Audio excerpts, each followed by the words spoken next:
31 days under lockdown, that is about a month has gone by, and the number of cases of coronavirus has crossed 21,000. But this figure is comforting because the health ministry has observed that this rise is still linear.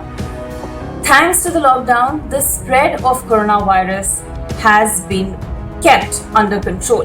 India has not reached an exponential rise in the disease as yet. Now, let me give you some comforting figures. The health ministry has said that it took 8 days for India to travel from 10,000 cases to 20,000 cases. The government says that the recovery rate in India remains 19%. No new cases have been reported in 12 districts in the last 28 days. This is good news. Now, the health ministry has also said that post the lockdown, the testing rate has been increased 24 times and that the number of new positive cases grew 16 times. 16 times the cases have grown since the lockdown imposed on 25th March, and this rate of increase is not exponential, it is still linear. So the lockdown has been successful. But the lockdown will be completely successful when parallelly, of course, and it is happening, that tests and screenings and treatments are going on parallelly, and massive efforts at contact tracing have also been launched for a long while now.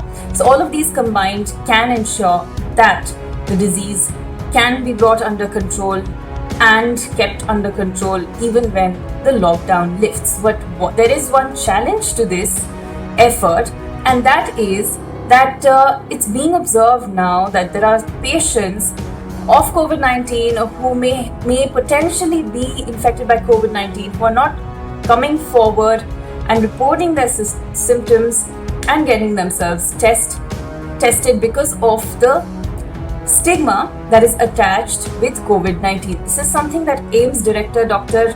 Randeep Guleria has observed, and he said that because patients are coming in at a later stage, it's resulting in increase in mortality and morbidity, as the treatment is only happening once the disease has reached a more severe stage. He's called out for people to reach out to those who may be affected by COVID-19 or who may have travel history, etc., that they have concealed so far, because there is really no stigma. There shouldn't be any stigma attached to this disease. It's important that every last person who may show COVID-like symptoms gets themselves, reports themselves and gets treatment if in fact it is confirmed that they have this contagious ailment. The Dr.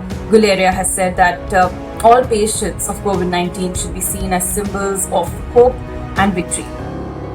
Now, the government has decided to freeze the dearness allowance and the dearness relief for government employees and ex-employees for this year at the current rates and up till 2021. July of 2021. However, DA and DR will be paid at the current rates to the government employees.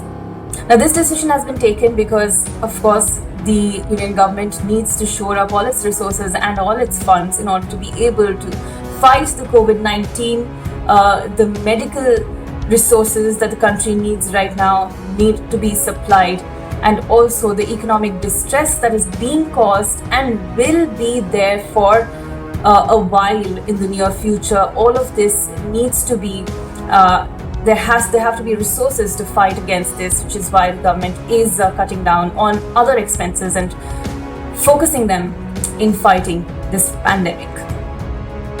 In other news, Kerala has now entered the second phase of fighting COVID-19. Kerala government has decided to conduct random tests on its population to determine whether COVID-19 has entered community spread yet.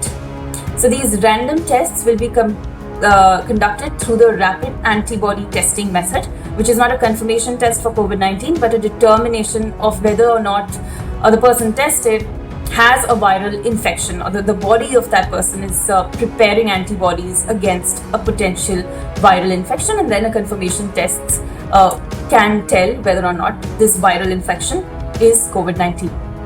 So this random testing will be done in order to determine, of course, whether Kerala has entered community spread, and it's an important stage in the fight against COVID-19. This test will only be done on the frontline staff. That includes the police, the healthcare officials, online or door delivery persons, and the migrant laborers. This section of people comes in contact with a large section of the population. So determining whether the disease has been transmitted to them will be an indicator of whether the disease is present in the general population that has so far not been tested or treated for COVID-19.